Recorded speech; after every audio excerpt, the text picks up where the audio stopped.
आज मैं आपको 5 बातों में बढ़ोतरी के सीक्रेट बताऊंगा। आप उसे नोट भी करेंगे क्योंकि आज सीखने वाली बातें होंगी और वेद होंगे, रेवलेशन होंगे।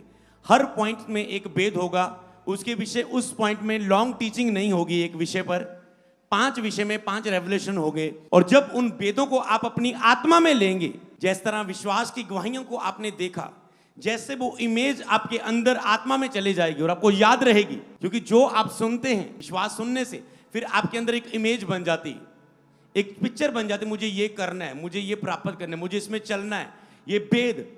फिर वैसे ही आपकी आत्मा उसके अनुसार दिशा लेनी शुरू कर देती है। पर अगर आपने सुना नहीं तो आपकी आत्मा सुन पड़ी रहती है और बिना मार्गदर्शन के वो शांत रहती है और आप कोई भी प्रभावशाली कार्य आपको फैला नहीं पाती, हालेलुया, बढ़ा नहीं पाती।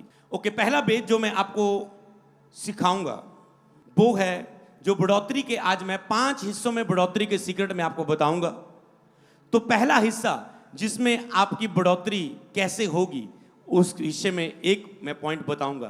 पहला हिस्सा है प्रार्थना में बढ़ोतरी। मैं आपको बताना चाहता हूं, कई लोग प्रार्थना में संघर्ष महसूस करते हैं, पूरा दिन कोशिश करते हैं, शरीर से लड़ते हुए, मन से लड़ते हुए, हालातों से लड़ते हुए, विचारों से लड़ते हुए, मन लगाने से लड़ते हुए, और वो प्रार्थना नहीं कर पाते। बहुत ही कम लोग होते हैं जो अपनी प्रेयर लाइफ में संतुष्ट होते हैं। इसलिए एक संतुष्ट प्रेयर लाइफ के लिए बात करने से अधिक इस बात पर बात करना जरूरी है कि जो लोग अपनी प्रार्थना में संतुष्ट नहीं है, संघर्ष करते हैं। आपको पता है परमेश्वर एक कीमत पर आपको आपकी प्रार्थना में संतुष्टि दे सकता है। बोलो जल्दी जल्दी बताओ वो कीमत क्या है। बोल सकते हैं कोई ऐसा? जल्दी जल्दी बताओ कि वो कीमत क्या है, कि परमेश्वर मुझे प्रार्थना में मन की, मेरी प्रार्थना में मन कैसे लगाएं, प्रार्थना करने वाला मन कैसे प्राप्त करें। परमेश्वर आपको प्रार्थना करने वाला मन किस कीमत पर दे सकता है। क्यों आपके पास प्रार्थना, आप इतना संघर्ष करने के बाद भी प्रभु आपको प्रार्थना में एक्सेप्ट क्यों नहीं करता? आपको पता है ये ग्रेस होती है। आप पूरा जोर लगा रहे हैं, मन लगा रहे हैं, कोशिशें कर रहे हैं, चाहते हैं, रोज कोशिशें कर रहे हैं, नहीं कर पाते, मुंह नहीं खुलते, बैठते रहते, खाली समय निकलता रहता, विचार आते, लड़ते जा रहे हो, अपने आप को मारते जा रहे हो, दुखी होते जा रहे हो, निराशा में जाते जा रहे हो, और आप इस संघर्ष में रहते हैं। और आप सोचते हैं मैं क्यों नहीं कर पा रहा हूं। पूरी कोशिश करते हैं, प्रचार सुने होते, प्रार्थना के टीचिंगें सुनी होती है, किताबें पढ़ी होती हैं, स्पेशल वर्ड मिले होते आपको आपके अगुए के द्वारा, कुछ भी हो जाए, फिर भी आप जब नहीं कर पाते, आप कहते हैं ये क्या बात है प्रभु, क्यों हो रहा है ऐसा, क्यों? हालेलुया। आपको पता है जब प्रभु अनुग्रह करता है, तब अनुग्रह मतलब जब आपका प्रार्थना में मन लगने लगा, इसका मतलब प्रभु ने दरवाजा खोल दिया है आपको प्रार्थना में मन लगने का, आपके ऊपर ग्रेस दे दी, आप पर अनुग्रह कर दिए। और प्रभु क्यों नहीं आपको उस प्रार्थना में कई बार एक्सेप्ट करते जल्दी, बहुत भूख के बाद आप एक्सेप्ट किए जाते हैं, जब सारे मुद्दे क्लियर हो जाते हैं, आपके सारे मुद्दे पॉइंट्स आपको पता चल जाते हैं क्या बिंदु है, आप कहते हैं यहां गलती हो, प्रभु मन फिराता हूं। कितना कुछ करते हैं, पवित्र आत्मा सहायता कर, शैतान दूर हो जा, सब कुछ करके देख लेते आप, फिर भी आप देखते प्रार्थना में मन नहीं लग रहा है। पवित्र आत्मा सहायता कर, नहीं हो रहा है। यीशु के नाम में आता हूं पिता, नहीं हो रहा है। पिता तुझसे प्रार्थना करता हूं, नहीं हो रहा है। शैतान दूर हो जाए, शरीर दूर हो जाए, फिर भी नहीं हो रहा है। हालेलुया। आप सारी कोशिशें करके देख लेते हैं, किसी के साथ बैठ के देख लेते हैं, फिर भी नहीं होता। वो जो आप जिसमें संतुष्ट हो और आप कहते हैं वाओ, हालेलुया। प्रभु आपको एक्सेप्ट क्यों नहीं करते? उसके पीछे 2 कारण हैं।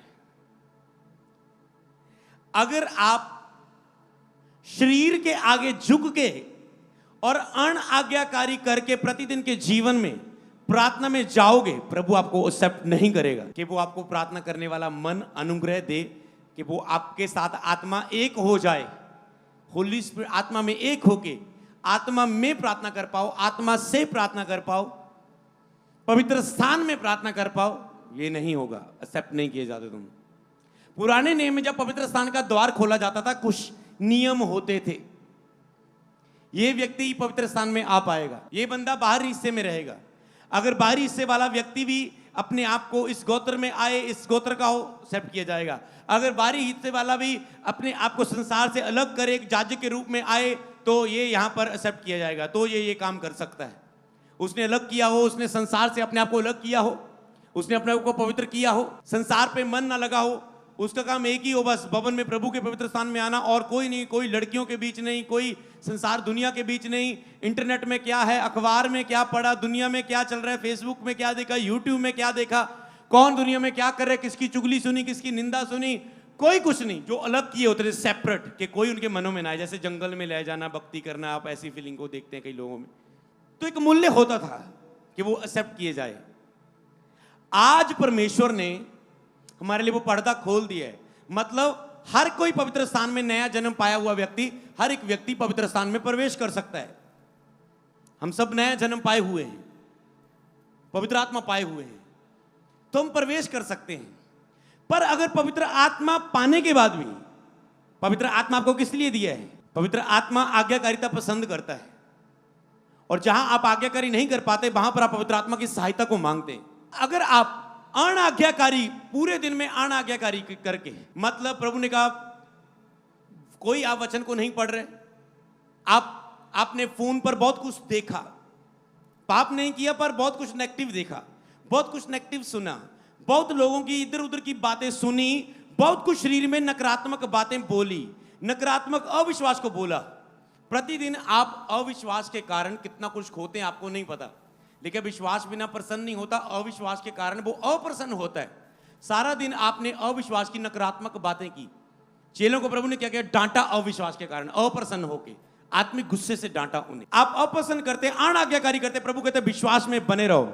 आप अनाज्ञाकारी करते हैं पूरे दिन में, आप वचनों को तोड़ते हैं। माता पिता की आज्ञाकारी कर, तूने पता नहीं दिन में कितना जवाब दिया, कितनी अनाज्ञाकारी की। अपनी पत्नियों से प्रेम करो, पता नहीं कितनी बार तूने उसके प्रति गुस्सा रखा, कड़वाहट रखी। अपने पतियों की आज्ञा मानो, पता नहीं सारा दिन तो अपने पति की आज्ञा नहीं मानी, तेरा पति तुझसे नाराज रहा, तूने चिढ़ाया उसे, क्रोधित किया, दुखी किया। लेकिन अपने अगुओं के अधीन रहो। तुम अपने अगुओं के लिए, तुम्हारा प्रेम कम है, तुम अपने अगुए को कम सुन रहे हो, तुम अपने अगुए के लिए पूरी तरह से अधीनगी में नहीं हो, तुम अपने अगुए के लिए पूरी तरह से फेथफुल नहीं हो। और बहुत सी आज्ञाएं होती है, आप कहते हैं, इसीलिए मैंने संडे बताया था, जो चीजें जो प्रभु को बहुत प्रसन्न करती है, एक आज्ञाकारिता, एक परमेश्वर से प्रेम करना। प्रेम करोगे तो आज्ञाकारी करोगे। ये दो बातें अगर आप जोड़ दें कि मुझे पिता तेरी क्या आज्ञा है, तेरी क्या आज्ञा है, सारी आज्ञा को अपने इमेज हृदय में रखें और अपने हृदय में उन पर चलें, तो पिता बहुत प्रसन्न होता है। तो जो खुदा को ज्यादा प्रसन्न करता है वो ज्यादा इस्तेमाल किया जाता है परमेश्वर के द्वारा। तो संडे मैंने बताया, अगर आप ज्यादा इस्तेमाल होना चाहते हैं, आपको ज्यादा आज्ञाकारी करनी है और ज्यादा प्रेम साबित करना है खुदा के साथ, तो आप ज्यादा उपयोग होंगे और ब्लेस होंगे। सब बोले आमेन। तो जब आप आज्ञाकारिता में नहीं होते, आप तोड़ रहे होते कहीं ना कहीं वचन। माता पिता अपने बच्चों को रिस्क ना दिलाओ। तुम अपना शारीरिक गुस्सा अपने बच्चों पर पिटाई करते जा रहे हो, मारते जा रहे हो। तुम शरीर के आगे सारा दिन तूने घुटने टेके, फोन के आगे घुटने टेक दिए, संसार की बातों के आगे घुटने टेक दिए, अपने फेवरेट टीवी चैनल के आगे घुटने टेक दिए, अपनी फेवरेट खाने के कारण घुटने टेक दिए, फास्टिंग से बाहर आ गए। तुम जब घुटने टेक देते, सारा दिन तुम अनाज्ञाकारी करके प्रभु के वचन को तोड़ के घुटने टेक के आए हो, फिर कहते प्रार्थना में मन क्यों नहीं लगता? आज्ञाकारिता में मन लगाओ, प्रार्थना में मन लगना शुरू हो जाएगा। सब बोले आमेन। तुम आज्ञा को तोड़ के आते हो और प्रार्थना में तो ऐसे बैठते हो कि तेरे जैसा कोई पवित्र बंदा नहीं, आज्ञाकारी बंदा नहीं है। इसलिए आज्ञाकारिता और प्रेम को साबित करते हो। मुझसे प्रेम करते हो तो मेरी आज्ञा को मानोगे, मतलब मेन प्रेम करना है। प्रभु कहते सारा दिन तूने मुझसे प्रेम नहीं किया, और अब कह रहे पवित्र आत्मा मदद करे प्रार्थना करने के लिए। जब तुम अलर्ट नहीं हो, सीरियस नहीं हो अपने प्रतिदिन के जीवन में, फिर तुम प्रार्थना में संघर्ष करते हो। जब प्रभु को पहला स्थान ना दो, सारा दिन अपने काम करके रात में थके वके प्रार्थना करने की कोशिश करो, तुम अनाज्ञाकारी करके आए हो। लेकिन प्रभु अपने परमेश्वर को सारे मन, सारे प्राण, सारी शक्ति से प्रेम कर। सारा मन तो तूने दिन भर संसार और अपने रिश्तेदारों को, अपने शरीर को दे दिया। सारा मन तो तूने संसार को दे दिया, बचा कुचा मन रात को प्रभु को दे रहे हो, 2 दिन बाद दे रहे हो। सारा मन, सारा प्राण, सारी शक्ति से उससे प्रेम कर। सारी शक्ति, सारी एनर्जी तो फोन पे लगा दी। अब शरीर थक चुका है, अब सोने को कह रहा है। समझ पा रहे हो? ना तो तुम संसार, ना तो संसार की वस्तुओं से प्रेम रखो, क्योंकि अगर तुम संसार की वस्तुओं से प्रेम करते हो तो तुम में पिता का प्रेम नहीं है। इसलिए संसार के आगे घुटने टेक के, शरीर के आगे घुटने टेक कर, प्रभु के वचन की अनाज्ञाकारी करके, दया करो, तुम पे दया की जाएगी, कोई दया नहीं। क्षमा करो दूसरों को, तुम्हें भी क्षमा किया जाएगा जब तुम प्रार्थना में क्षमा मांगोगे। प्रभु मुझे माफ कर, मैं 2 दिन से प्रार्थना में नहीं बैठा। क्या तूने किसी को माफ करके आए हो? वचन को फॉलो करने से ग्रेस मिलती है, वरदान मिलते हैं, प्रसन्न होकर आशीष मिलती है। मेन आपका काम प्रार्थना करना नहीं है, प्रार्थना करने के द्वारा आज्ञाकारिता में चलना है, और आज्ञाकारिता में चलने के द्वारा प्रार्थना करना है। हो सकता है एक व्यक्ति 8 घंटे प्रार्थना करे पर आज्ञाकारिता में ना हो, उसकी 8 घंटे की प्रार्थना कुछ नहीं करती, क्योंकि प्रार्थना आज्ञाकारिता के लिए मदद करती है और आज्ञाकारिता प्रार्थना करने के लिए मदद करती है। आप कहते प्रार्थना के बिना मैं आज्ञाकारी कैसे करूं? आपको वो विवेक दिया गया है, आपको पवित्र आत्मा दिया गया है, आपको मन दिया गया, आपको नया जन्म दिया गया, आपको बाइबल दी गई है, वचन दिया गया है। लेकिन विश्वास सुनने से आता है। ओके, तो बाइबल पढ़ो, प्रार्थना नहीं कर पा रहे हो, वचन पढ़ो, देखो कहां मैं गलत हूं, वचन कौन सा मेरे खिलाफ आ रहा है, उस पर चलो, पश्चाताप करो, प्रार्थना में बैठ पाओगे। विश्वास सुनने से आता है, प्रार्थना करने वाला मन सुनने से आता है। तूने तो बाइबल के पढ़ने के द्वारा नहीं सुना, तूने तो अपने 2-4 मीटिंग्स, तूने अपने अगुए को नहीं सुना, अपने मेंटर को नहीं सुना। सुनने से तुम्हारा विश्वास आता कि मैं प्रार्थना करूं। जब तुम प्रार्थना के बारे में सुनते हो, जब तुम प्रचार को सुनते हो, तुम्हारा मन करता है मैं प्रार्थना करूं। हालेलुया। तो अगर आप अण आज्ञाकारिता में हैं और शरीर के आगे सारा दिन घुटने टेक के आए, तो आपको प्रार्थना में संघर्ष करना पड़ता है। आप इतनी जल्दी प्रभु आपको एक्सेप्ट नहीं करेगा। और आज्ञाकारिता में थोड़ी थोड़ी जितनी भी कर रहे हो करो, और रोज जीत हासिल करने की कोशिश करो। प्रभु आगे से मैं तुझे पहला स्थान दे पाऊं, आगे से मैं अनाज्ञाकारी ना कर पाऊं, आगे से इस वचन पर चल पाऊं। प्रभु मुझे ग्रेस दे। मैं मन फिराता हूं, मैं मन फिराता हूं। 1 बार मन फिराओ, 2 बार मन फिराओ, तीसरी बार तुम उस चीज को जीत लोगे।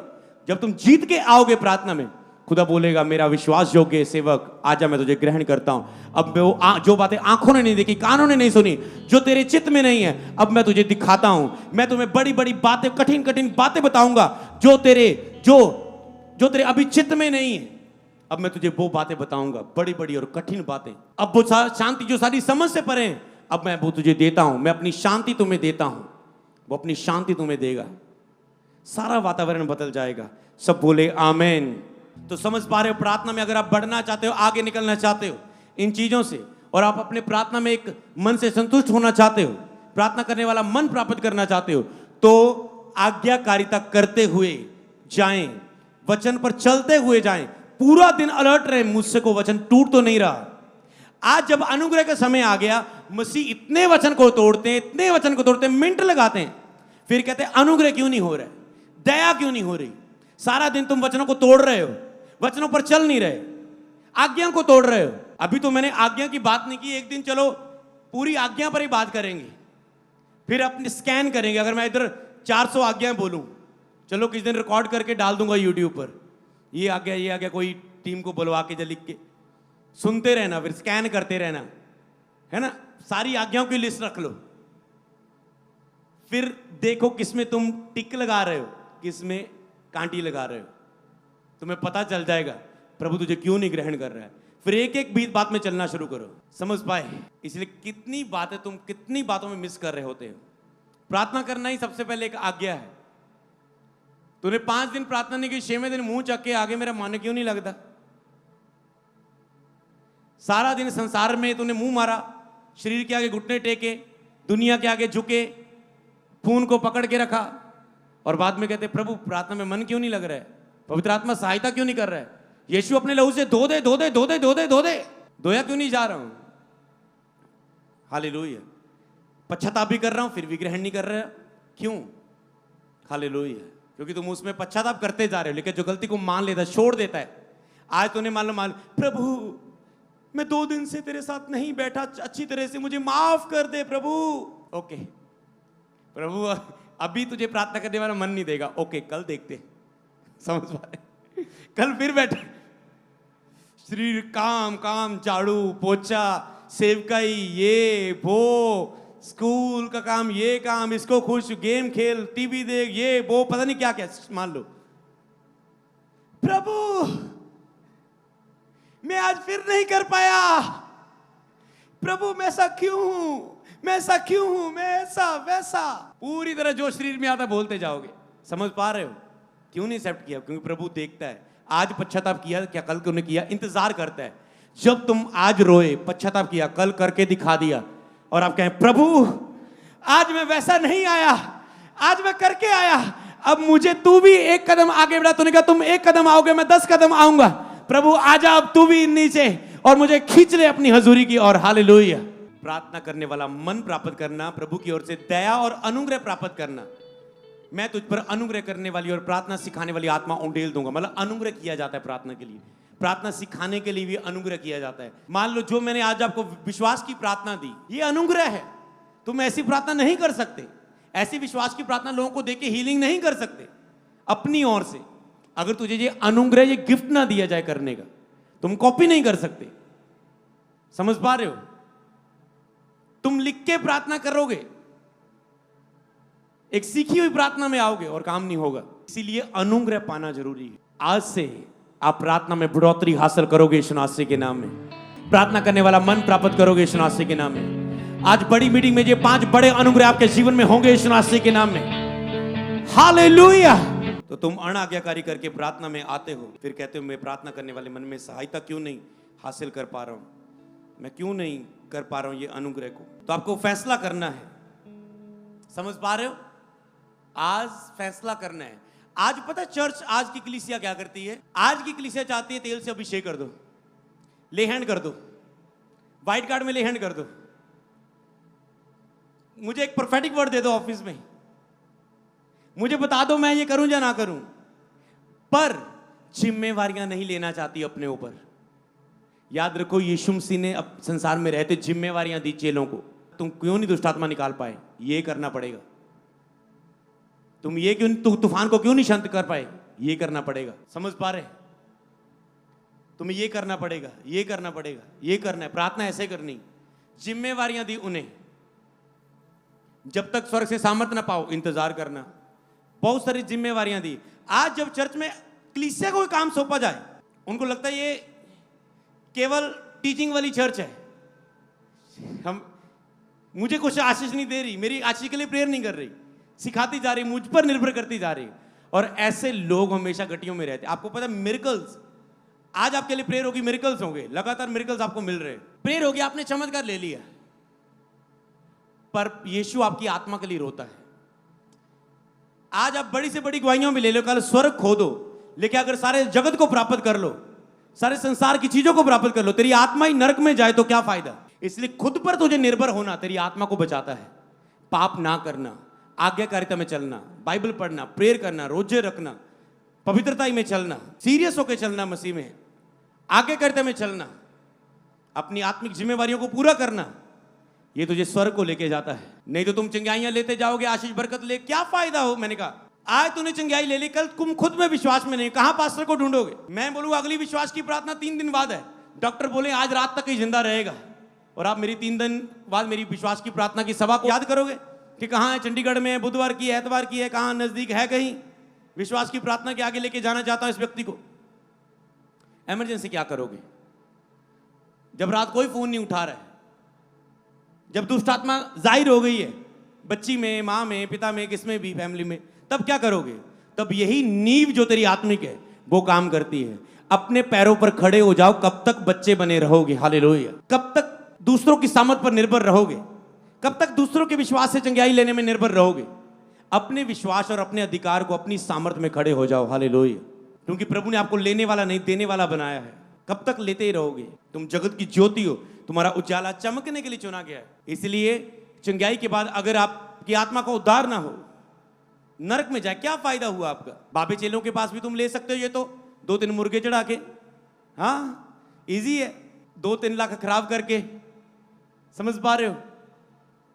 2-3 बार ऑपरेशन करवा के, टंगा पड़वा के, सरिये पुआ के, ऑपरेशन सफल नहीं होया, 2-3 बार पेट पड़वा ले, 2-3 बार रसौली डाली, फिर आ गई, तो क्या चीर फाड़ करवाते जाओगे? क्यों ना एक बार विश्वास से सदा के लिए उस बीमारी का खात्मा कर दो। हालेलुया। ऐसे विश्वास में मजबूत हो जाओ। तो दूसरी बात को सीखेंगे। दूसरी बात आपकी लाइफ के लिए मेरे पास है, फास्टिंग, उपवास प्रार्थना आपके लिए क्या करती है। 20 पॉइंट है, पर मैं आपको एक रेवलेशन दूंगा, क्योंकि 20 आप याद नहीं कर पाओगे, एक आप इमेज बना के रख पाओगे। ये प्रचार जितने टाइम दिन आपके अंदर रहेगा उतना टाइम इसका असर रहेगा, याद रखना। गोली बुखार की जितना उसका असर की लिमिट है वो उतने टाइम तक असर करती, अगर उस टाइम में आप नहीं चंगे हुए, 1-2 दिन में तो उसका असर खत्म है, आप फिर अगली मेडिसिन लेते हैं। इसी तरह वचन है, आपको एक बार सुना गया, आपको सदा उस भेद में नहीं चलाता। सदा वो इमेज अपने मन में बना के रखना, अपनी मानसिकता, अपनी सोच को वैसी बना के रखना ही आपको उस जय में, उस तंदुरुस्ती में, उस छुटकारा रहित, उस दुष्टात्मा से आजाद, उस शांति और तनाव मुक्त, चिंता और तनाव मुक्त जीवन देता है आपको। सदा उसमें एक बना के चलना। तो फास्टिंग में जाना मतलब क्या है? फास्टिंग में जाना मतलब भेद है, तुम सीरियस हो कुछ प्राप्त करने के लिए। उपवास का मतलब लिखेंगे, उपवास का मतलब है कि तुम सीरियस हो कुछ प्राप्त करने के लिए। मतलब तुम मसा प्राप्त करने के लिए सीरियस हो, तुम बेबी ब्लेसिंग प्राप्त करने के लिए फास्टिंग रख रहे हो, तुम उसके लिए सीरियस हो। तुझ में दुष्टात्मा तंग कर रही तुझे, तुम उससे छुटकारा पाने के लिए सीरियस हो। यह चिन्ह होगा, तुम फास्टिंग में होंगे। तुम पवित्रता, पाप के अटैक हो रहे हैं, तुम पवित्रता में खड़ा होना चाहते हो, तुम प्रार्थना के साथ फास्टिंग का फैसला लोगे, तुम सीरियस, इसका मतलब पवित्रता में खड़े होने के लिए। इसलिए उपवास रहित लोग परमेश्वर के सामने सीरियस नहीं है, प्रभु ऐसा उन्हें लेता है। मैं आपको खुदा का मन बताता हूं, जो फास्टिंग में नहीं है, वो कर्म सहित नहीं है, वो कहते हैं मैं छुटकारा पाना चाहता हूं, मैं पवित्रता में खड़ा होना चाहता हूं, मैं मसा पाना चाहता हूं, मैं ये बच्चे की आशीष पाना चाहता हूं, मैं ये ऑपरेशन नहीं करवाना चाहता हूं, पर वो अपने विश्वास को कर्म के साथ, फास्टिंग एक कर्म है विश्वास का, कि आप सीरियस हो उस विषय के लिए। जब वो इस कर्म को नहीं करते, आप ऊपर से बोल रहे हैं। मान लो मैं आके यहां पर विश्वास की प्रार्थना करूं और आप भी कोशिश करने जा रहे, मैं भी ऐसी विश्वास की प्रार्थना करूं, पर मैं तो साथ में फास्टिंग में भी हूं, उपवास के कर्म में भी हूं, और आप फास्टिंग में ना हो, तो हो सकता है आपकी विश्वास की प्रार्थना काम ना करे, क्योंकि आप कर्म सहित नहीं खड़े विश्वास की प्रार्थना में। समझ पाए कि आप कर्म सहित नहीं है उस विश्वास में। तो फास्टिंग मतलब, ऊंची आवाज में बोलेंगे, फास्टिंग मतलब क्या है? बोलो क्या है फास्टिंग मतलब? कि मैं सीरियस हूं कुछ प्राप्त करने के लिए। इसका उल्ट क्या है? अगर आप फास्टिंग में नहीं है, इसका मतलब आप सीरियस नहीं हो, मुझसे मिलने का कोई फायदा नहीं। पापा जी बढ़ने के लिए क्या करूं?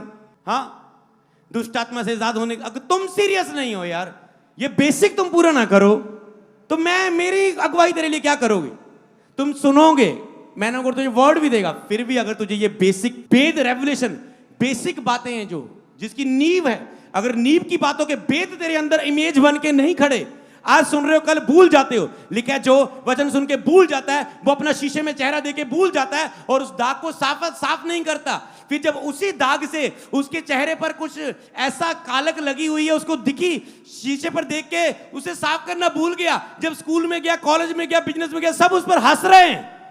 ऐसे ही जब वचन देख के आप उस दाग को, उस कमी को दूर ना करें, फिर शैतान और लोग, संसार आप पर हंसता है, आपकी बेइज्जती पर। आपको वचन धन्य है जो वचन को सुन के उसे मानता है, धन्य है वो ब्लेस्ड है जो सुन के उसे मानता है, उसे हृदय में रखता है, उसकी इमेज बना के रखता है, उसे याद रखता है, नंबर 1 ये, नंबर 2 ये, नंबर 3 3 ये, क्या मैं कर रहा हूं? प्रभु इन 5 ही बातों को करने की मुझे ग्रेस दे। मैं इतने रोजों में अनुग्रह मांगने के लिए 1 हफ्ता उपवास रख के अनुग्रह मांगता हूं, तेरे पास आता हूं। जो पास ने आज प्रीच किया, ये सारी बातें मेरे जीवन में चाहिए। इसे बोलते आप सीरियस है फास्टिंग में जाना। तो मैं नहीं चाहता मैं कल बोलूं कल से 7 फास्टिंग हो गया, आप मेरे पीछे पीछे रखें। प्रभु आपको देखता है कि आप सीरियस हो या नहीं वचन सुन के। कई बार प्रभु आपको देखता है, वचन सुन के तुमने कुछ सीरियस फैसला लिया, वो आपको देखता है। हालेलुया। इसका मतलब आप प्राप्त करने के लिए सीरियस हो। इसका दूसरा पॉइंट, दूसरा मतलब है फास्टिंग प्रेयर का कि तुम दीन होकर समर्पण में जाकर दया और अनुग्रह मांग रहे हो किसी विषय के लिए। उपवास का मतलब कि तुम दीन होकर समर्पण में जाके, फास्टिंग समर्पण है कि मैंने बलिदान दिया अपने खाने का, इतने दिन के लिए, इतने समय के लिए समर्पण कर दिया, दे दिया। समर्पण करना मतलब देना। हन्ना ने दे दिया, समर्पित कर दिया, समर्पण दे दिया, समर्पित करना। हालेलुया। तो फास्टिंग का मतलब दीन और समर्पित होके, दीन, परमेश्वर के सामने दीन हो जाना, नम्र हो जाना, पूरी तरह डुल जाना और समर्पण में जाना और प्रभु की दया और अनुग्रह को मांगना उस विषय के लिए। वो आपका विषय कोई हो सकता है, अभिषेक के लिए, आशीष के लिए, चंगाई के लिए, छुटकारे के लिए, पाप से छुटकारे के लिए, कोई जरूरत पूरी होने के लिए, मैरिज के लिए, कुछ भी छुटकारे के लिए जो आपको चाहिए। इसका मतलब आप दीन होके, प्रभु मैं उपवास प्रार्थना में 21 दिन, 7 दिन, 3 दिन, इस उपवास प्रार्थना में खुदावन अपने इस विषय के लिए तेरी दया को मांगता हूं, समर्पण के साथ तेरे सामने दीन होता हूं और मैं तेरी दया को और अनुग्रह को मांगता हूं। दया मतलब आप दया पाते हो कि तरस खा लिया प्रभु ने आपके ऊपर, दया कर दी किसी बात के लिए। अनुग्रह मतलब वो गिफ्ट, वो ग्रेस आपको दे दी है लगातार चलने के लिए। आप मुझ पर दया करें, मुझे अनुग्रह दे प्रभु। मैं इस विषय के लिए तेरी दया और अनुग्रह को मांगता हूं। उपवास के साथ तेरे साथ आया हूं। 5-7 दिन आप उपवास में ऐसे प्रार्थना करेंगे जैसे दानियल ने की थी 21, एस्तर ने की 3, मूसा बार बार 40 रोजों में गया, खुद यीशु मसीह 40 दिन निराहार रहा। इसका मतलब उन्होंने साबित किया हम किसी विषय के लिए सीरियस हैं, उन्होंने साबित किया। हालेलुया। फिर फास्टिंग की क्यों जरूरत है? एस्तर क्यों कह रही है ओके तुम भी मेरे लिए सारे उपवास रखो, मैं भी 3 दिन कुछ ना खाऊंगी, तुम भी ना खाओ, सारे यहूदी कौम मेरे लोगों, विश्वासी लोगों, मैं राजा के सामने पेश होगी। अगर फास्टिंग की जरूरत ना है, ये एक शारीरिक चीज होती, उत्तम जरूरी ना होती, तो ये बिना फास्टिंग के भी जा सकती थी ना। हे प्रभु सर्वशक्तिमान, तू सदा तुम्हारे साथ है, हमेशा हम हमारे साथ तू प्रार्थना को उत्तर देता आया, हमारा यहोवा सेना का यहोवा है, मैं राजा के पास जाऊंगी। समझ पा रहे? उन्हें पता है खतरा बड़ा है, पूरा डुलना जरूरी है खुदा के सामने, सीरियसनेस होना जरूरी है। समझ पा रहे? जब बाइबल में जब गुड बैड न्यूज लोगों को आई, उन्होंने राख में चले गए, घुटने टेक दिए खुदा के सामने, खुदा ने फैसले बदल लिए। अरे प्रार्थना खुदा के फैसलों को बदल देती है। हालेलुया। उपवास प्रार्थना, दीन होना। समझ पाए? अगर प्रभु सोचे मैंने तुझे योग्य जाना, आप कहेंगे नो प्रभु एक मौका और दे, उपवास में सीरियस होके फिर से खड़ा होऊंगा। हालेलुया। प्रभु बदल देगी फैसले को आपके लिए। हालेलुया। इसीलिए आपको इस चीज को समझना है। तो उपवास में नहीं जाना मतलब आप सीरियस नहीं है, आप दीन होके अनुग्रह नहीं मांग रहे, तुम अपने बल पर ही विश्वास कर रहे हो। इसका मतलब तुम सीरियस नहीं हो, तुम दया और अनुग्रह को नहीं मांग रहे, फास्टिंग में नहीं हो तो इस विषय के लिए, और तुम अपने ही बल और ताकत पर बिलीव कर रहे हो, कोशिशें करते जा रहे हो, मैं क्यों नहीं प्रार्थना कर पा रहा हूं, क्यों नहीं। अरे शुरू कर हमको विश्वास के, फास्टिंग में जा। हालेलुया। तो ये है विश्वास का भेद। प्रार्थना का भेद मतलब अगर तुम अनाज्ञाकारी करते हुए जाओगे, याद करो, अनाज्ञाकारी करते हुए जाओगे, शरीर के आगे घुटने टेक के जाओगे, तो परमेश्वर तुझे एक्सेप्ट नहीं करेगा, प्रार्थना करने वाला मन नहीं देगा। फास्टिंग मतलब अगर तुम सीरियस नहीं हो, उपवास नहीं रखते, इसका मतलब तुम सीरियस नहीं हो, तुम्हें खुदा की दया और अनुग्रह नहीं चाहिए, तुम अपने शरीर के बल पर भरोसा रखते हो कि हो जाएगा, मैं भवन बनाऊंगा, मैं क्रूसेड करूंगा, मैं मीटिंग करूंगा, मैं ये वीजा लगाऊंगा, मैं ये डॉक्टर के पास जाके ठीक हो जाऊंगा, मैं ये बिजनेस खोलूंगा, मैं इस जॉब को ट्राई करूंगा, मैं जाके जहां जहां भीख मांगूंगा, पैसे मांगूंगा, मेरी मदद कर दो, फॉरेन के लिए मुझे 4 लाख चाहिए, मुझे पास 1 ही लाख है, 10 लाख दे दो, 1 लाख दे दो, 2 लाख दे दो, मैं मांगूंगा। आप भटकते रहते हैं, मैं करते फिर और धक्के खाते हैं। और तीसरा आपके पास सीक्रेट रहेगा, वो है बोना। प्रभु ने मुझे ये भेद दिया, जब तक आपका बोना नहीं बढ़ेगा तब तक मसा नहीं बढ़ेगा, जितना मर्जी जोर लगा लो। ये बोने का भेद। जब तक बोना नहीं बढ़ेगा आपकी लाइफ में मसा नहीं बढ़ेगा। अगर आप ये प्रेयर कर रहे हैं मेरी लाइफ में मसा क्यों नहीं बढ़ रहा है, मेरी लाइफ में बढ़ोतरी क्यों नहीं हो रही, मेरी लाइफ में जो बढ़ोतरी बढ़ना, चलो किसी को मसा चाहिए, किसी को चंगाई चाहिए, किसी को बरकत चाहिए, किसी को सैलरी बढ़ना चाहिए, किसी को अपना काम बढ़ना चाहिए, अलग अलग डील, अलग अलग कॉन्ट्रैक्ट चाहिए, आपका कोई भी काम है, बढ़ोतरी चाहिए ना आपको। अगर आप अपने बोने की बढ़ोतरी नहीं करेंगे तो आप जिस भी विषय में, जो फास्टिंग में विषय है आपका, जो प्रार्थना में विषय आपका, जो बोने के साथ विषय है आपका, आप उसमें बढ़ोतरी नहीं देख सकते। ये सीरियस है। मैंने मेरे जीवन का प्रैक्टिकल एक्सपीरियंस है जीवन का। तो जब मैंने प्रैक्टिकल इन चीजों को सीख लिया कि प्रार्थना भी ना कुछ नहीं, तो कुछ भी काम हो छोड़ देते हैं, काम रुक जाए, पर प्रार्थना के लिए लड़ते रहेंगे, ये मन को लेके रहेंगे। कितना भी हो जाए, अगर पता है फास्टिंग बढ़ोतरी है तो कुछ भी हो जाए, फास्टिंग खोलेंगे नहीं, फास्टिंग पर फास्टिंग, फास्टिंग पर फास्टिंग, फास्टिंग पर फास्टिंग रखते जाएंगे। अरे अंधे हैं वह लोग जिन्हें पता है फॉलो ना कर पाए, थक जाएं, ओ बस होए किन्नी फास्टिंग करनी है, ओ बस होए प्रार्थना है, संसार दुनिया भी आनंद माननी, जवानी दी ऐश। समझ पा रहे? कुछ भी आपके मसले होते हो, पास्टर जब लंबी सेवा करनी है रेस्ट भी कर लेंगे, प्रभु कह रहे हैं रेस्ट। किसी का रेवलेशन तेरे लिए नहीं हो सकता, तुम उसे शरीर में भी थोप सकते हो। ज्यादा सेवा नहीं, रेस्ट भी करनी चाहिए, घूमना भी चाहिए, ओके। वो तो सारा कुछ आत्मिक जीवन में अपने कोटे पूरे करके प्रार्थना के घूम रहा है, रेस्ट कर रहा है, रिलैक्स हो रहा है। तुम बिना प्रार्थना के रिलैक्स होने जा रहे हो। समझ पा रहे हो? तुम बिना प्रार्थना में पहाड़ों में घूमने जा रहे हो, नेचर में घूमने जा रहे हो, चलो थोड़ा रेस्टोरेंट में वाइफ को घुमा लेते हैं, माइंड फ्रेश हो जाएगा, बाहर की दुनिया में जाते हैं। समझ पा रहे हो? इसीलिए किसी का भेद आपके लिए नहीं, आपको अपने लिए जिम्मेवारियों को समझना बहुत जरूरी होता है, किसी पर निर्भर नहीं। हालेलुया। तो समझ पा रहे हैं? तो जब तक बोना, जब मैंने कहा प्रभु आज से मैं 10 नहीं, मैं 20% बोऊंगा, खुदा कहता है ओके, मैं तुझे ये बड़ी बिल्डिंग्स बनाने की ग्रेस देता हूं। आपने सुना, प्रभु ने यूज किया, ओके अब तुम बड़ी मीटिंग्स करेगा, बार और ऐसे ऑडिटोरियम्स बड़े बड़े मीटिंग्स करेगा, ओके यस प्रभु। और बोने के हिस्से में कार्य किया, प्रभु कहता है ओके अब इंटरनेशनल बड़ी से बड़ी हर कंट्री के डोर तेरे लिए खोलूंगा। समझ पा रहे हो? ग्रेस है, ये ग्रेस है, ऐसे आती। और आप कहते हैं कुछ भी अपने आप नहीं होता। जब आप मन में ठानते हैं, आपके अंदर बीज विश्वास होता है, मैंने किया है आत्मिक जगत में, मेरा काम होगा, इसीलिए परमेश्वर आपके लिए फिर डोर्स खोलता है। तो अगर आपकी लाइफ में बोना नहीं बढ़ा, आप बोई 10% पर खड़े हो 6 महीने से और आप कहते हैं मसा बढ़ जाए सेवकाई में, आप वही ऑफरिंग में खड़े हो, वही थोड़ा बहुत ओके, अगर हिलाने वाला नहीं, कई लोग होते हैं, ये भी एक लेवल होता है कि आप दशवांश के अलावा मैं ये छोटा सा ऑफरिंग स्पेशल बोता हूं, मैं अपनी दशवांश के अलावा ये बोता हूं, आपको लगता है खरे बहुत बड़ा बो दिया, और जब कहते हैं प्रभु बता कहां कमी और बढ़ना चाहता हूं, ये क्या है? प्रभु ने कहा ये खेल है, दशवांश तो मेरा ही है, ये छोटा तूने बूढ़ा, तुम मुझसे क्या कर रहा है, तू मुझे क्या समझता है, मेरी मसा को, मेरी पावर को क्या समझता है तुम, ये इज्जत है उसकी। समझ पा रहे हो? जब कहते नहीं ओ प्रभु अब समझा और बड़ा करूंगा, ओ प्रभु अब इस बढ़ने से टूटना आ रहा है, प्रभु कहता है इसी बढ़ने की तो मैं बात कर रहा था जो अभिषेक को लेके आएगा। हालेलुया। प्रभु इस बोने से मैं टूटूंगा, प्रभु कहता है यही तो है अभिषेक के लिए मूल्य। कुछ लोग चुनाव करते हैं, आपको पता है प्रभु नहीं चुनाव करता किसको कम ब्लेस करना है किसको ज्यादा, लोग खुद चुनाव करते हैं, फास्टिंग ना रखने से, स्वयं के लिए ना मरने से, प्रार्थना में मन ना लगाने से, अन आज्ञाकारिता का जीवन जीने से, वचनों को मिनटों पर तोड़ते रहते।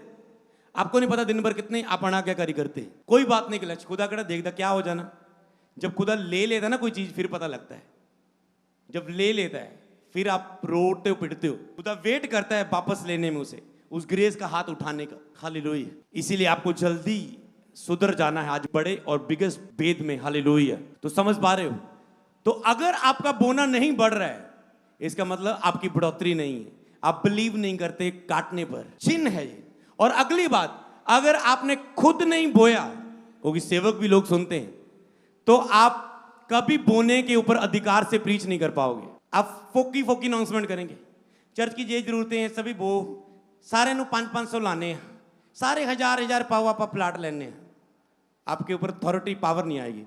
आप रोकर बो के पुलपड़ पर खड़े होंगे, खुदा आप गर्ज के बोलेंगे और लोग अपने उंडेलेंगे, तुम भी ब्लेस, तेरी चर्च भी ब्लेस और आशीषित कलीसिया कहलाएगी। 5वां वर्ड प्रभु बोझ लेने के समय मैंने 4 बताए कि तेरे ऊपर ये चिन्ह होगा, अगर हमारा मसीह आशीषित है, स्वर्ग और पृथ्वी का मालिक है, 5 एकड़ 10 एकड़ ये एकड़ वो एकड़, इसकी दुबई में कोठी है, इसका ये वहां पर प्लॉट है, ये है वो है। समझ पा रहे हो? अरे स्वर्ग और पृथ्वी का मालिक तेरा पिता है, तुम वारिस हो उसके। हालेलुया। तो तुम एक आशीषित कलीसिया होगी। 5वां बात प्रभु बोझ संडे लेने में। और जितने पास्टर है आप ऑनलाइन बाद में मीटिंग में ले लेना, अगर आप मीटिंग कर रहे हैं तो मैं चाहता हूं आप भी वो संडे में ही शामिल हो।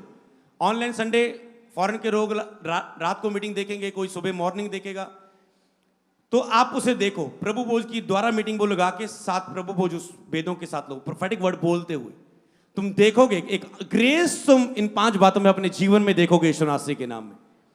हालेलुया। तो समझ पा रहे हैं? तो बोने की ग्रेस कैसे आती है? मैं प्रैक्टिकल एक्सपीरियंस बता रहा हूं आपको। बोने की ग्रेस मांगने से आती है। जब तुम खुद नहीं मांगते, खुदा तेरे मन में बोने की ग्रेस नहीं देगा।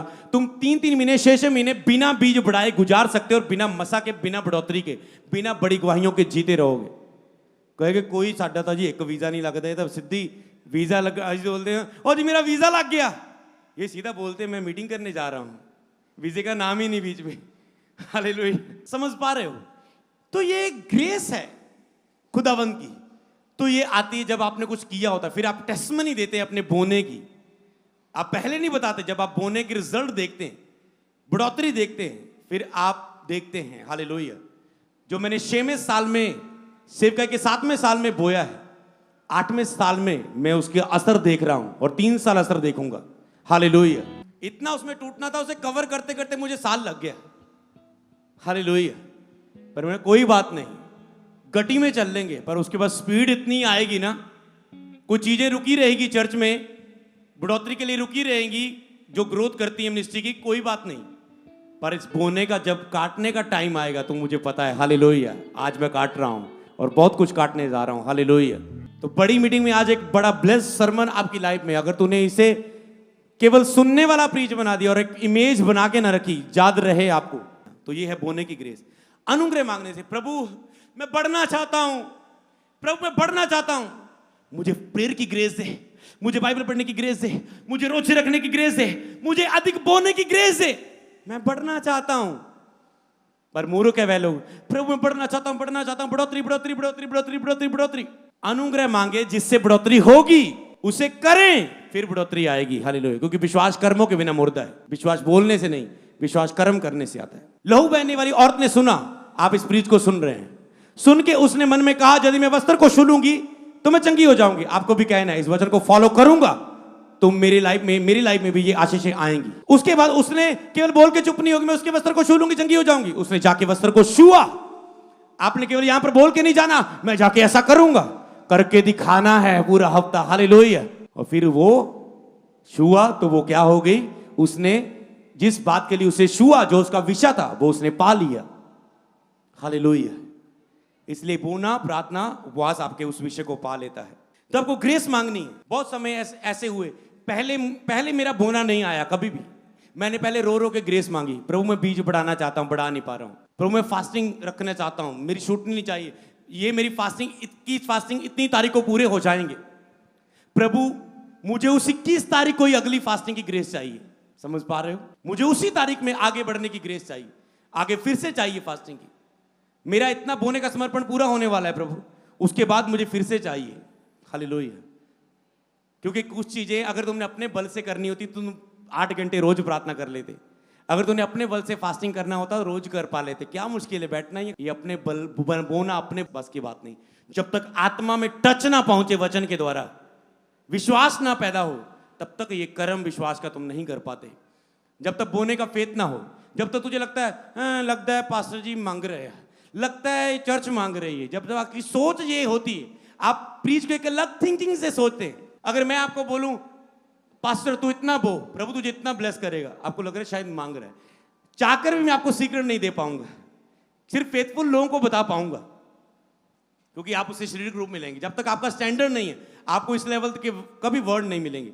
आपके अपने अगुए के साथ फेथफुलनेस, ईमानदारी नहीं है, आपको इस लेवल तक कभी वर्ड नहीं मिलेंगे जो मैं आपको सीधा बोल सकूं, जिसमें मुझे पता है ये करना है तो करना है, इसमें तेरी बढ़ोतरी है तो है।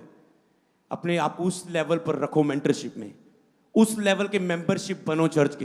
तो कईयों ने तो मेंबरशिप फॉर्म ही नहीं भरा। अगर आप चर्च के मेंबरशिप नहीं है तो आप मेंटरशिप में क्या अगुवाही लेंगे, कैसे वो चीजें फॉलो करेंगी आपको? हालेलुया। आपका हर एक को मेंबरशिप फॉर्म भरा होना चाहिए, चाहे आपने बपतिस्मा लिया नहीं लिया, आपको मेंबरशिप फॉर्म रेगुलर आपको फॉलोअर है, रेगुलर ऑनलाइन सुन रहे हैं, ऑनलाइन फॉलोअर है, ऑनलाइन मेंबरशिप फॉर्म भरा हो, चर्च में आते हैं आपका मेंबरशिप फॉर्म भरा हो। फिर हमें पता है ये इस चर्च के बेटे बेटियां हैं, खुदावन, फिर हम यहाँ पे प्रे करते हैं, खुदावन जितने लोग इस चर्च की के साथ जुड़े हुए पूरी रीति से, यह प्रेयर हमारी उसके जीवन में काम करे, ये बच्चे जने, इनके काम बने, इनके रास्ते खुले। फिर वो प्रेयर लगती। जब आप विजिटर होते हैं, आज यहाँ कल वहां, आज वहां, परसों यहाँ वहां, वो उत्थे भी जाके देखना, वो तू कितने कितने जाएंदा, मैं इतने जाएंदा, इतने जाएंदा, इतने जाएंदा, बस और रह गया। आपके पास ये स्टोरी होती है। अलीशा कहता है, अलीशा के सेवक कह रहे हैं, तुझे पता तुझे पता तुझे पता, मैं इतने जाए उत्थे लेहन कराया, ओ बड़ी चर्च उत्थे जाए उत्थे जाए उत्थे जाए। कहता तुम चुप रहो, मुझे पता मेरा एक ही बस स्टॉप है, अलीशा एलिया। अलीशा कहता है एलिया तुम चुप रहो, एलिया। एलिया कहता है ओके तुम यहीं रुक जा, मैं आगे जा रहा हूं। अलीशा कहता है no no no no no, तेरे बिना मैं कुछ नहीं हूं, तू ही तेरे जाना है। कहता चल आ जा। फिर एलिया ने तो बोल दिया था रुक जा, कहता नहीं रुकूंगा, तेरे साथ जाना है, क्योंकि मेरा और कोई नहीं है तेरे बिना, तेरी सेवा करनी है, तेरे साथ चलना है। एंड में वो हकदार हुआ कहने का, जो तेरे ऊपर मसा उसका दुगना भाग चाहिए। दुगना भाग आया। एलिया नदी पार करके गया था चमत्कार के रूप में, अलीशा नदी पार करके वापस निकल गया। हालेलुया। समझ पा रहे हो? क्योंकि उसने दुगना पा लिया था। तो इसीलिए आपको इस भेद को समझ लेना है। हालेलुया।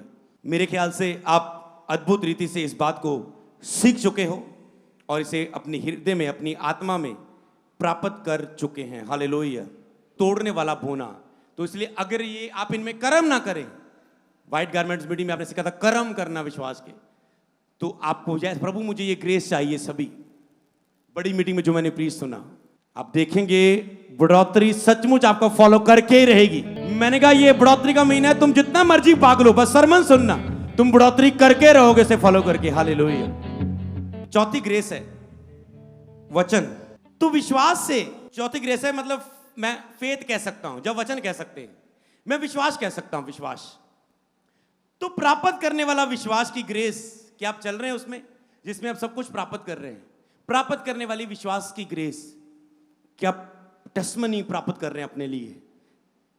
आप गटी में नहीं है तो प्राप्त करने वाले विश्वास की ग्रेस दे प्रभु, मुझे विश्वास का योद्धा बना, मुझे विश्वास में चलने वाला व्यक्ति बना, कि मैं रोज प्राप्त करूं विश्वास से।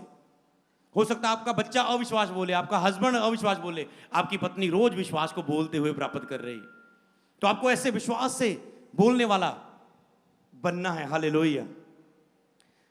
तो अगर रोज आप वचनों को, बाइबल को पढ़ नहीं रहे, तो तुम विश्वास बिना रोज परमेश्वर को अप्रसन्न कर रहे हो। अगर तुम रोज वचनों को, विश्वास पढ़ने से और सुनने से आता है, अगर तुम सुन नहीं रहे तो तुम्हारे अंदर विश्वास नहीं आएगा।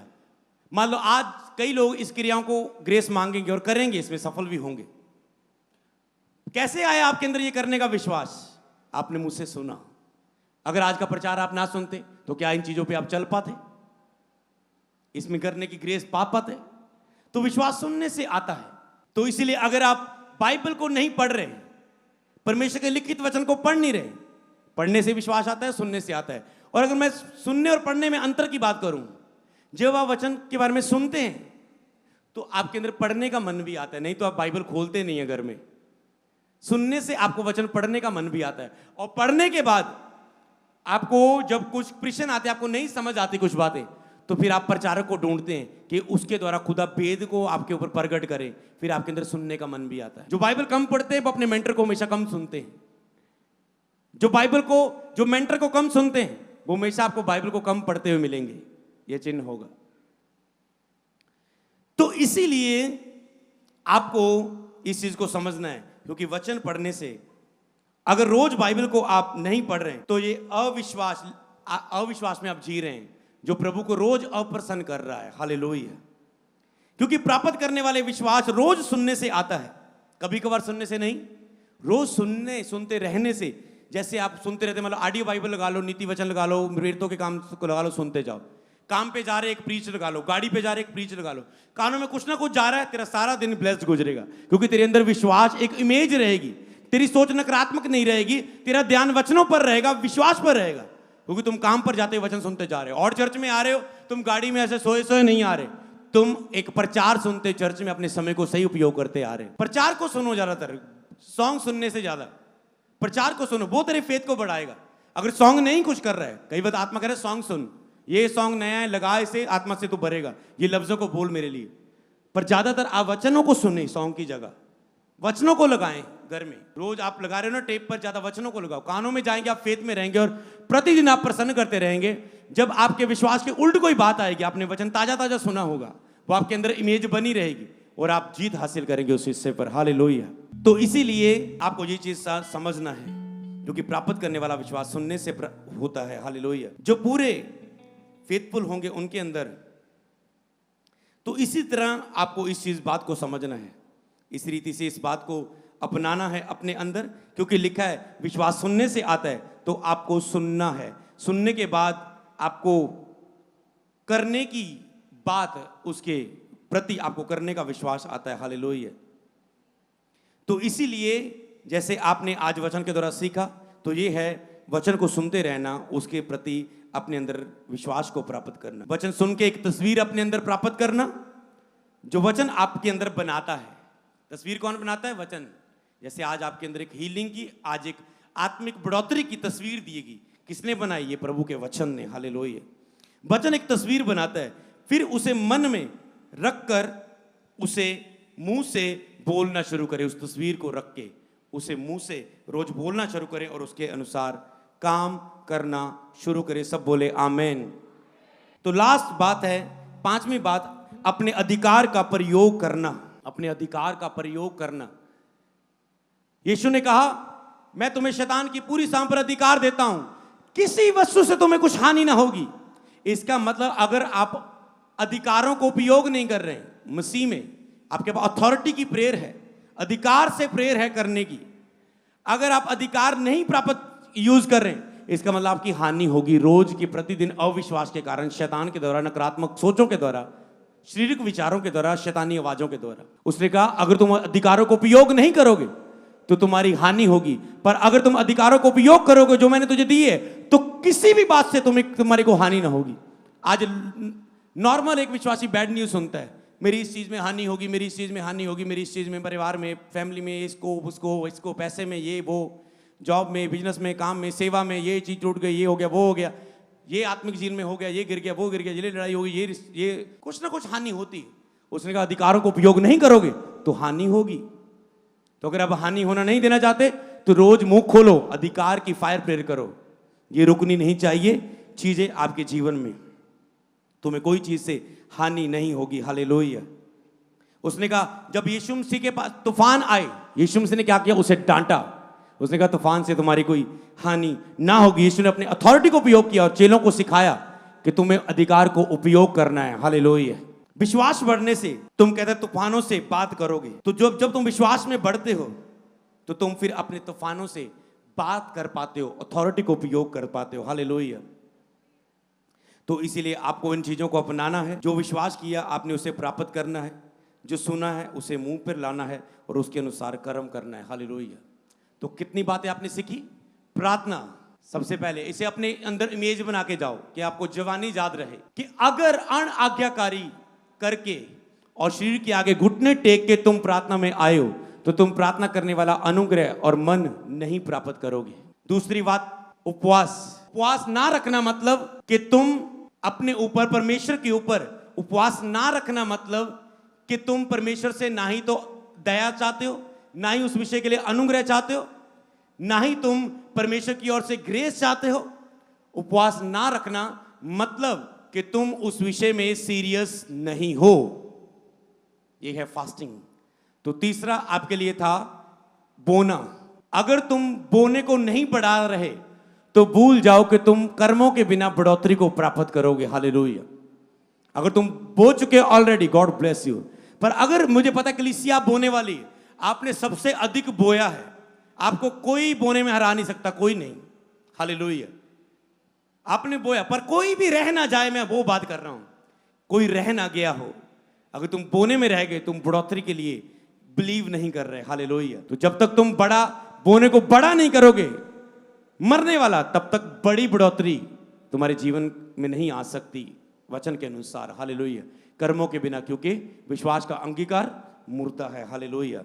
और उसके बाद अगला पॉइंट आपने सीखा था वचन, कि अगर आप बाइबल पढ़ने से और सुनने से आपके अंदर विश्वास आता है, उस विश्वास से आप रोज प्रभु को प्रसन्न कर पाते हैं। नहीं तो बाइबल पढ़े बिना रोज पता नहीं कितनी बार आप प्रभु को अप्रसन्न कर रहे हैं, अपने अविश्वास दिखाने के कारण, नकारात्मक सोचों में चलने के कारण, नकारात्मक मुंह से बोलने के कारण, चिंता और तनाव में रहने के कारण, वचन के खिलाफ जीवन जीने के कारण, कितना आप अविश्वास के कारण आप लोन लेते जा रहे हो, आप मांगते जा रहे हो, प्रभु के वचनों के आप उल्ट जीते जा रहे हो, क्योंकि वचन नहीं पढ़ रहे, वचन नहीं सुन रहे। तो आपको नहीं पता होता, आप अविश्वास के कारण अप्रसन्न करते हैं उसे। तो अगला लास्ट वचन, आप अधिकार, कि अगर अधिकारों को तुम उपयोग नहीं करोगे तुम्हारी हानि होगी। अगर अधिकारों को उपयोग तुम कर रहे हो तो लिखे किसी वस्तु से प्रतिदिन के जीवन में, हफ्ते में, महीने में, सालों में कोई हानि नहीं होगी तेरी, कोई बैड न्यूज नहीं। आपको ये घोषणा करना है कि कोई बैड न्यूज मेरे जीवन का हिस्सा नहीं।